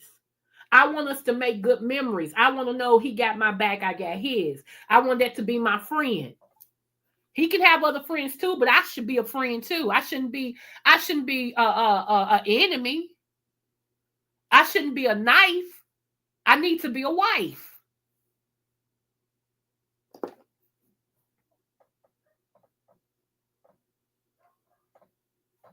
Get help, right? I can sense temptation for me daily from women. Let me tell you something. It's a man. I ain't gonna say that because he might be listening, and I don't want him to feel some type of way. So I'm XA on that. You're right. Let me tell you, women want good men, y'all. I know it don't look like it, but women want good men. They really do, and they have a lot to offer. However, a lot of us, because I am a woman all day, every day. Okay, a lot of us have been hurt. We gave what was our jewels to swine. And so now, let me tell you, when my husband met me, God rest his soul, when he met me, baby, I was a fighter. Hear me out. I was a fighter. I'm every woman. I can bring home the bacon fried up in the pan. I don't need a man for nothing. Absolutely nothing. If I need you for anything, it's to take the trash out. Other than that, I don't need you. I got it all. I'm doing it. I'm doing the dang thing. I am that person. Oh, yes, baby. Oh, yeah. That man, no. The woman you see before you, that's why I don't take no credit for it all by myself. Outside of God, because he come first, okay? That man, the woman you see before you to this day, it was his doing. He saw my Shelby, and he knew I was a good woman. One day we were sitting on the porch. I promise you not. First of all, he did something no other man took the time to do, which was date me. He courted me. That's what he called it, because he was 9 years older than me. He courted me. And I was like, what's the difference? He said, I'm going to show you. And he showed me. I was a woman who, I don't need you opening my door for me. I got it. Because I could do it all myself. I ain't what? He was like, not with me, you ain't. Put me in my place. I knew not to touch no door. Still to this day, even my sons, they come around and open up the door for their mama. Or they open up for me before they get in the car. They don't play it. Even the house door. When we all together, they take the key like they daddy used to, open up the door. We got the groceries, mama, gone in the house. I don't do it. Because he taught me my value as a woman. He's like, when you were single, this is the conversation he said to me, eyeball to eyeball, I kid you not. He said, when you were single, I seen you have to do all this. Okay, I understand that. But you got a man now. You don't have a boy. I'm a man. And I can't let you take my manhood from me. Allow me to do what I'm supposed to do. That was it. shut me down, made me look stupid, egg in my face. Because I realized he's right. I don't have to do this stuff no more. I actually got a man. I'm not by myself. I'm not trying to do it all. I don't have to do it all. When I realized that, Yahoo, you talking about a relief, baby. I would stand there. He come open up the door. When we walked down the street, he walked on the outside where the curb is. I didn't know nothing about that. He taught me that. He said a man should always walk next to a curb. We are supposed to protect y'all. See what I'm saying? Do you see what I'm saying? So that's why I'm so hard now, because I know my worth. I understand who I am and I know my worth. I ain't no girlfriend at all. And I ain't gonna let you dumb me down to just being some girl. First of all, I'm a woman out there every day. And I'm a lady on top of that. So now you ain't gonna girlfriend me. Now some women are cool with that. And if you are, I'm not, hey, it's not against you. I'm talking about me and what I expect. I'm gonna give you the best, so I want the best. See how that works? Iron sharpens iron. That's biblical. I should make you better. You should make me better. We should be the better couple. Whatever. A lot of y'all don't see that. I can't make you see something you don't see. When I look in the mirror, even with my imperfections, I still say, girl, you got it going on, girl. You got it going on, girl. Come on, Miss Creole.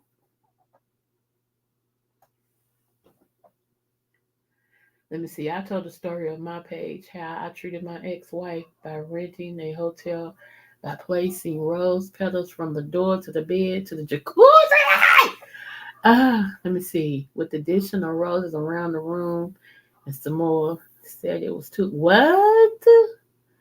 Oh, bless her heart, now Laporte. So I ain't gonna go there. Just bless her heart. A lot of women, y'all. I'm telling y'all, when these men try to be men and show y'all extra stuff, y'all the ones change their mind. This dude, I'm gonna tell you, it's my old mind, 300. 300 said him and his friend was gonna take these two women out to dinner, right? And I said, well, he told me where they went. I said, why didn't y'all go to Chris, what's that, Ruth Chris? He said, I ain't gonna take no Burger King woman to no Ruth Chris. I thought I rolled. I bust out laughing. He said, ain't nowhere in the world she gonna embarrass me. Going, no. So sometimes women, y'all show these men, you know, I don't know. It like my late husband, I would wake up sometime and flowers be just sitting there. He be there, went and bought some flowers, kept them in the car till I went to sleep, brought them in the house, cut them down, put them in the vase and everything with a cord in it. And that would just be for no reason, just because he loved to see me happy. He loved to put a smile on my face. This is one thing he said to me. With knowing my background and all that I've been through, he said, you've been through hell. The one thing I'm not going to do is take you through hell. If anything, I'm going to love you so hard, it's going to make it hard for the next man to step up and take my place. And when I tell y'all, he did just that. I would wake up with cords for no apparent reason. He would just go to Walgreens. They got this section. They got all these heartfelt cords. You know, I forgot what the name of them is, but they straight up and down. They they say some deep stuff. And he would go and read whatever all the chords until it said exactly what he wanted to say. And then he would sign some things at the bottom. And sometimes I roll over when he's gone and the big old envelope hit me in my face. I'd be like, what is this? And I look, it's a chord to my wife. For no reason at all. And women felt so, they were like, he had to messed up or something. No. And for women to say that to me, it lets me know the caliber of man they date. A man don't always have to do good stuff like it because he's messed up, y'all. Some men just want to love on you. That's it. Now, do I think they should do it more than just special occasions? Absolutely. Absolutely. Don't y'all know foreplay is supposed to start before the sex? And I ain't talking about when y'all together. Like that morning, foreplay should start. I could tell y'all something, but I'm not. But anyway, moving forward, it should start. It should be even a phone call during the day. Like my late husband never missed a time when he was at work calling me, and I kind of knew what time he took his lunch and everything, and I knew he would call me. At phone will ring. Sometimes I'd be on live and go, "Hold on, y'all, it's my husband." Bloop. Hey, babe, how you doing, baby? How you feeling? I'm good. How you feeling? How's work going? It's work, it's going. I had to talk to my baby and I told him I got to call my wife. He would be happy and, to talk to me and I would make his day good. Why argue with a man and he at work? Some of y'all don't have, since God gave a billy goat. You just really got to tell this man how he left the socks on the floor and you done told him 3 times not to leave the socks on the floor. So when he called you, not to mention he's at work trying to make a living, you got to talk to him about, I done told you. Hold on, y'all.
Sorry, y'all. My son was asking me what I want for lunch.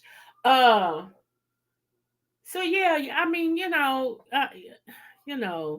it ain't that important. Let me tell you something. It's old white lady I used to work with when I was uh pre-underwriting for an insurance company. This white lady told me, I said, what do you do? I was newly married, green. I said, what do you do when your husband keep leaving his socks on the floor?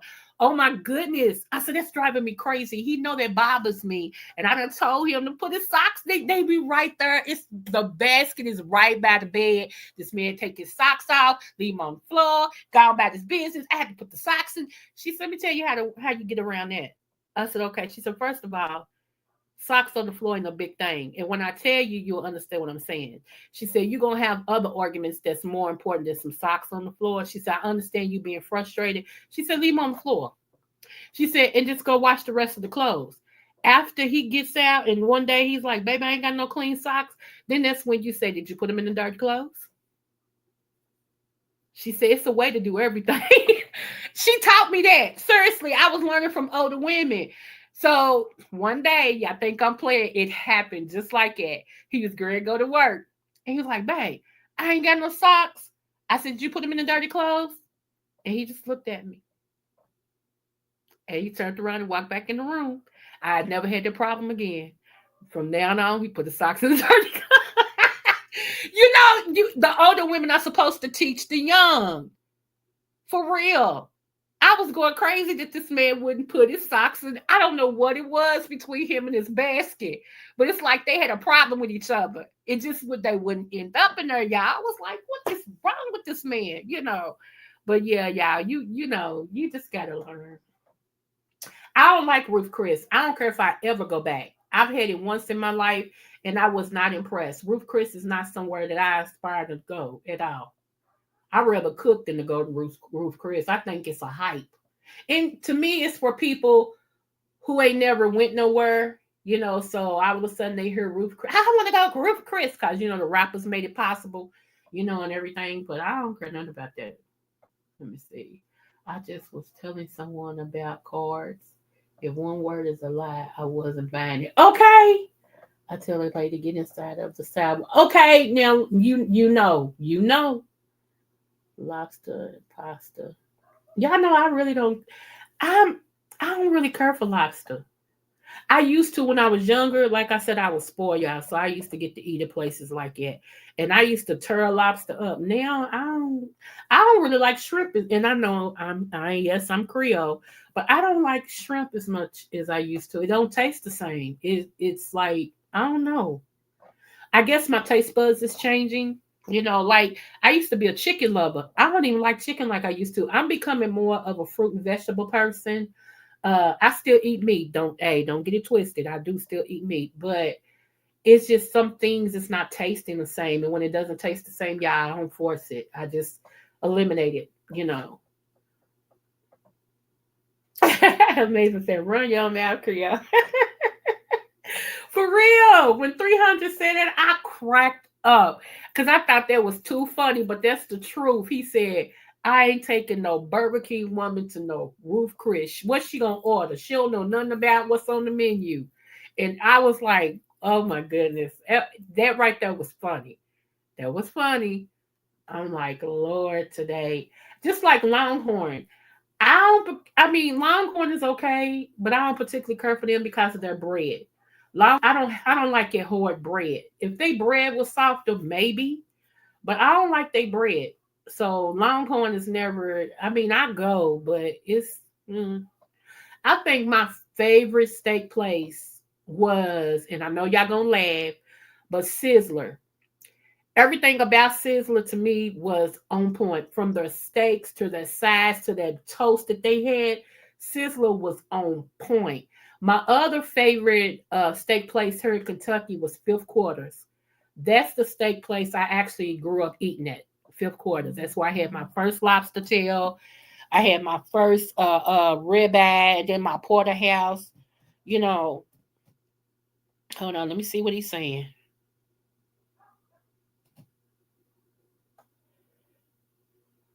I swear, for these people to be grown, they still mama. But I don't care because that's the one that has my back. When I went sick and everything, he had my back. So my son, he can get anything he want from me if I got it. Cause when he got it, he makes sure I'm good. My kids are good to me, but especially my last three, they very good to me.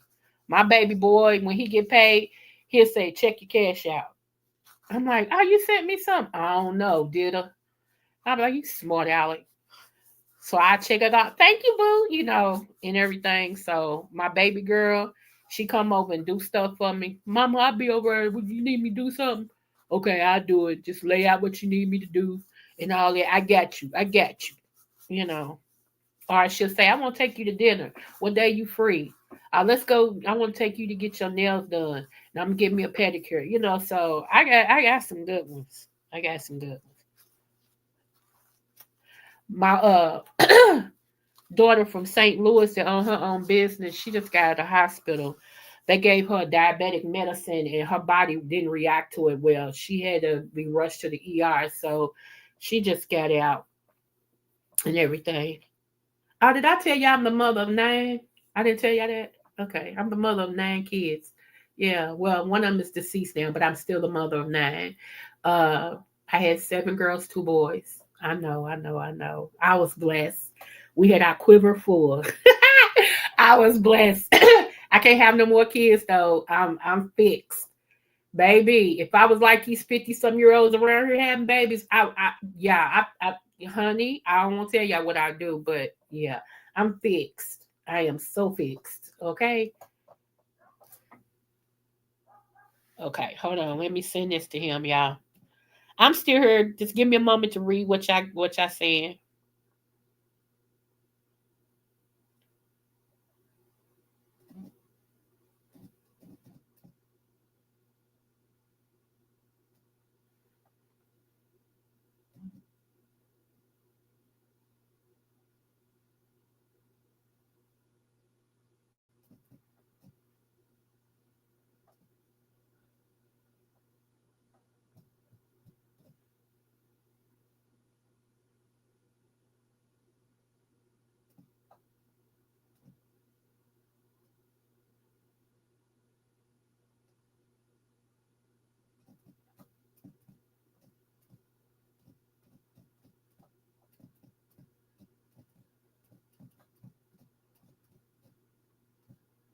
I'm still here. Wait a minute, y'all. So anyway, somehow I knew you were going to say Sizzler. Yes, Sizzler was good. It left Kentucky back in 1986. It left Kentucky in 1986. Sizzler did. Fifth Quarters left, I think, in 1980, if I'm not mistaken. But I loved me some Sizzler. I did. I know one of the things was the lobster bisque for starters when they came out, and it was disgustingly salty. I believe it. I believe it. Country Buffet, yeah. Now this Golden Corral, Lord, and everybody named Mama. Hey, Linda G. Boo. Hold on, y'all. It's my son again. Lord, have mercy.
Okay, he's disappointed. We was gonna get some wings at this place, and we have a Sizzler down the street. What? I can't wait till I come. I'm coming to California to visit. I'm supposed to come this year. I think it's gonna be me, Just Andrea, and Lolo. So hopefully I get to see you the ham show. Hopefully, But yeah. As if California stopped burning, Lord, today. I'm like, I still bring us my mom her favorite bakery pastries. Do you? Okay. Yeah, she just got out of hospital. But yeah, I had 7 girls and 2 boys. Yep.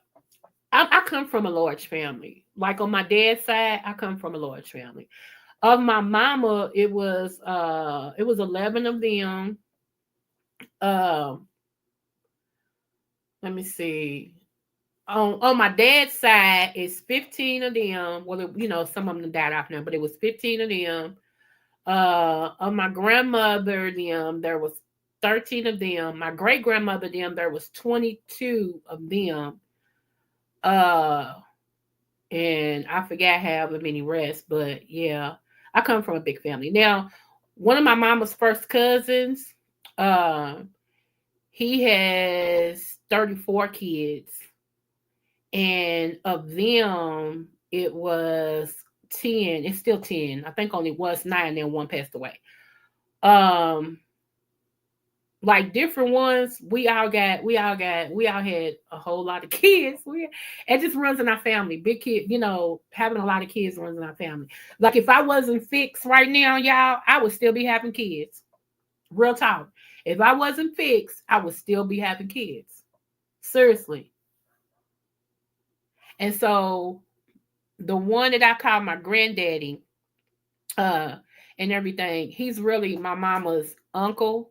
But when my biological granddaddy passed away, he started raising her as his daughter. So that's how everybody knows him is, he is one of hold on. He's the oldest of 43 kids.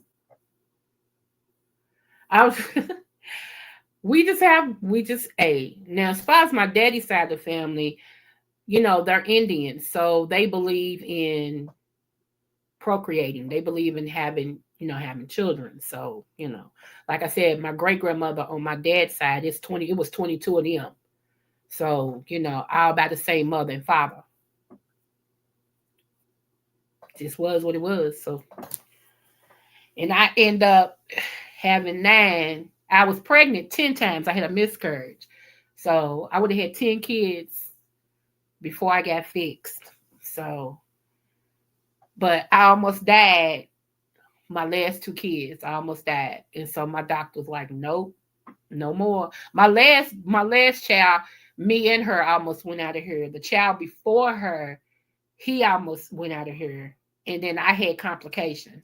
So with the last one coming and everything, I told y'all when, I was great stroke out to where I passed out during the delivery, but she was at a point to where they could pull her on, and she was blue when she came out. Even though she was making noise, she was blue. So they knew something was wrong with her. Because if you blue and that's why they spank you on your butt. What you yelling, it brings oxygen back to you. Well, she was already crying, but she was blue. So they had to rush her and me. And I heard my mama tell my husband, she said, you go with your daughter and I got mine. Like it. And he rushed down with them rushing my baby over to while they was working on her, over to the children's port, and they worked on me. So he didn't know if when he got back if he was gonna have a wife or not. That's just how they went. So yeah, my doctor said, yep, 43. Seriously, all biological kids. He's 91, so you can imagine from there on out how old the kids are. So yeah, it's a set of twins in there too. Actually, it's 2 sets of twins in there. But the rest of my, yeah, yeah. So, yep. So I'm not the people that have kids, honey. I'm not, I don't, like I said, I was blessed to have children and everything. I didn't know I would have it. I wanted 4. I wanted 2 girls, 2 boys. I did. I always wanted 4 kids, 2 girls, 2 boys, you know. But God said, no, I'm going to give you 5 plus. So that's what happened, And I have 8 grandkids. And from the looks of it, that's all I'm going to have is 8 grandkids. My grandkids will have kids before my sons have any because both of my sons said kids make them itch. They ain't having no kids. They don't want no kids and all of that. So they already said it. My girls, matter of fact, my baby granddaughter, her birthday was the 12th of January. And she's 6 now, 5 or 6. And that's it. She's the baby. So after her, I'll have the more grandkids. So I've only got 8. I wanted 12, but that's not gonna happen. So I got 8 grandkids. No great grands, thank the Lord. You know, my oldest grandchild is 18. So yeah. Oh my God, today. Yep. Yep. So I have how many grandsons do I have? 1, 2. Wow, is that it? 3. I got 3 grandsons. 3 grandsons. The rest of them granddaughters. So the likelihood of me being a great grandmother one day is, yeah. If my grandsons, absolutely not. But my granddaughters, it's a possibility. Even though all my grandchildren are honor roll kids, they also super into sports. Like they on the list of the top blah blah in Kentucky and the top this in Kentucky and all this and stuff. So honey, I'm that grandmother whose chest is just like out here, like go grandkids, yes, go. My granddaughter, who's about to graduate this year, this May, she's already got 3 acceptance letters from her top 5 colleges and everything. And she told me she's gonna pledge Delta. And so my little cousin already pledged Delta. That's why I put their picture out there on my community wall. She's a big thing Delta, so you know. And so for my granddaughter want to pledge, I was hoping she pledged like me, AKA, but seemed like I'm by myself with the AKA. So, you know, she's gonna be a Delta. I still have to love her, you know, and everything. So it's exciting to see this little bitty baby who used to run around hollering Nana, Nana, and hug onto my leg and Nana, let's bake cookies. Nana, let's dance. To see her at this grown woman almost stage to where she's like, oh hey Nana, talking all proper and oh yes, I'm going to pledge Delta and I'm going into this, that, and the other and Kuma Sulati. And I mean just I look at her and I think back to this little kid, and it's like to see my grandkids be coming into who they are.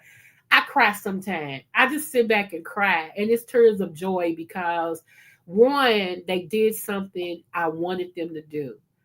They have went through school and have not had a child. That's a generational curse that I wanted the Lord to destroy. And to see them, my oldest grandkids, one that's already graduated, he didn't have no kids. Two of them that's about to graduate, they kid free. Just to see them pursuing college and stuff like that, if they don't have no kids, man, that's I know people pray for many things, but I'm so humble. It's like I tell the Lord, thank you. Just for little things. Lord, I thank you. You know, they also have graduated, they have not been molested or raped or anything like that. God, I thank you. You know what I'm saying? Like I ain't trying to make this all, but where people be thanking God for all these tremendous big things, I thank him for stuff like that. I was in Jives, the official Jive, King Jives last night, and you could tell when the spirit took over when he was talking. And he was like, some of y'all just need to walk around your house and just tell God, thank you. You know, and I start laughing because that's what I do. I could be watching a TV show and throw my hands up and go, God, I thank you. Just at the fact that I have a TV. And I know y'all like, huh? Yes, the fact that I have a TV, the fact that I might not be living where I want to live, but I got a nice place. I got a roof over my head. I'm not living up under a bridge. I'm not, y'all, just thank you. You know, that I'm in my right mind after all the things that have happened to me in my life, y'all. I actually have the nerve to go get a doctorate degree to help others. God, I thank you. Out of all the stuff I've been through, I'm still able to tell him, thank you. You know, yeah. It just is what it is, y'all. I don't apologize for who I am. I don't. You know, y'all can hear whatever you hear on YouTube and elsewhere. You know what I'm saying? But I got to be me. And this is me all day, every day. I got to give you who I am. I can't be nobody that I'm not at all. Good, better, and different. I am who I am. And I make no apologies for it at all. Blue lobster, oysters. What I want to try, y'all, and hopefully I get to try this uh, in March because of where I'm going. I'm going to a specific restaurant here in Kentucky. I want to try escargot. And when I read their menu, they cook their escargot in a lot of garlic and butter. And I'm a garlic fiend. So I can't wait to try escargot. That is on my, I ain't gonna say bucket list, but that's on my list to live is escargot. So I love oysters on a half shell. I love oysters Rockefeller. I love those things. I can't eat them all the time, but I do love them. What else? I have never had red fish. I think that's what it's called, red fish. I've never had that. I heard people talk about it all the time. I've never had that, so I do want to try that. I've never been on a cruise. I said that I wanted to do my honeymoon on a cruise because I want to go to Jamaica, I want to go to the Bahamas, I want to go to Bali, uh, and I think the best way to do it is to cruise because that way you can hit all these places at one time and there's things to do on the cruise. And who knows, me and my husband might be locked up in our room doing what adults do because I ain't too old to do it. Okay. I know we ain't on that subject, but don't get it twisted. I don't know where people get because you in your 50s, you stop having the ability to make love. Huh? That don't even sound right. That don't even sound right. Well, maybe some do, but I told y'all it's going on 4 years. Okay. So when I get married, my husband's in trouble. I'm so serious. He's going to have the ability to get it up. And there is no sense of me marrying somebody who cannot get it up. Okay. Now I teach on herbs. If you have a problem getting it up, you need to listen to my herbal classes because I be telling y'all what herbs work to make that thing move. Okay. But when I get married, I'm serious because I'm holding myself for marriage. Okay. I know that's what it cancels a lot of men out because men don't want to hear that because they ain't trying to get married. So I ain't the woman for you. See how easy that is? We just cancel elimination. Okay. But I'm holding myself for marriage for real. And it's going on 4 years, y'all. And counting. 4 years and counting. So yeah. Yeah. And you might as well say I'm fresh because I've had one man for almost 30 years. One man for almost 30 years. And now he's gone. And he's been gone almost 4 years. Come August the 24th at 7:10 p.m., it'll be 4 years. Do you hear me? I remember the date and time. It'll be 4 years. You silly. Yeah. So I said I want my honeymoon to be on a cruise, and everything. And eventually I will relocate to a warm climate because I do have arthritis, y'all. And my doctor told me and my late husband when I was in my 20s that in order for my arthritis not to get bad, not to get worse, I should relocate to somewhere warm. So every winter it's heck on me. Like right now, it's heck on me. Do you hear me? Only thing that's getting me through this is the herbs that I take. Seriously, it's making it durable. But my kids, even though I told them, I said, honey, I'm be relocating. Trust me. Now, where I do not want to go to Florida. I do not want everybody named mama go to Florida. And I was thinking about going to a certain part of Florida, but my cousin, I don't want to deal with them because they'll come out my house every day and I get tired of looking at them. So it's like, nah, I'm good. California, it scares me because the fires. It ain't too many places to go. Arizona, they got too many scorpions and stuff. And no. So I don't know, y'all. I was thinking about Texas, like I said, but Texas get cold weather too. Uh where else could I go?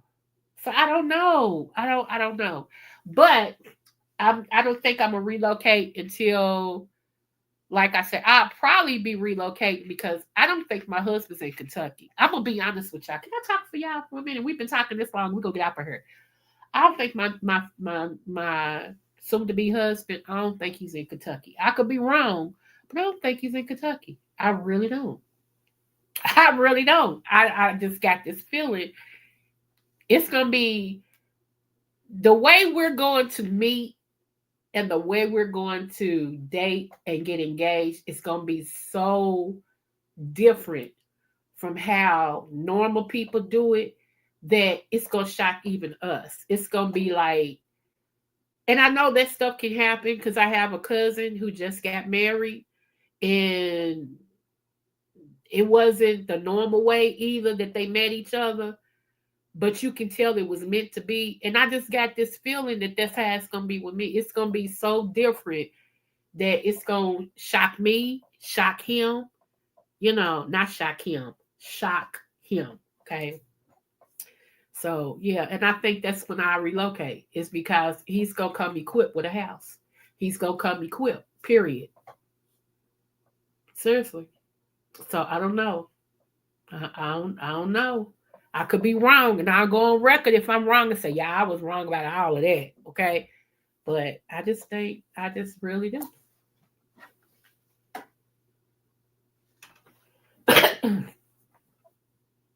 So anyway, oh, we've talked enough, y'all. I'm gonna get off of here. I appreciate y'all. I didn't plan on being on here this long. We've been on here out 2 hours, y'all. Can y'all believe this? Oh my God. So I guess before I do anything else, I go put them clothes up. Don't judge me. Don't judge me, I swear. Oh, y'all. Anyway, I love you guys. And remember, no matter what the test, always do your best. This is your girl Creole. And the Ham Show. Don't forget my exit music. Okay. Smooches, y'all. Bye.